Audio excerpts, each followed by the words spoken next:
So the first step is to make a nice casing for one of the eggs, and then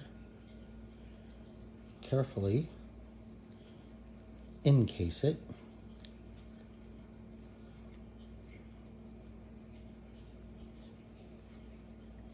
And it becomes a semi-hard-boiled egg chicken meatball.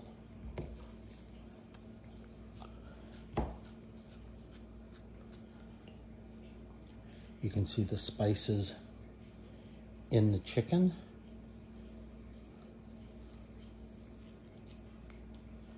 And I will continue to do this until all 4 are done.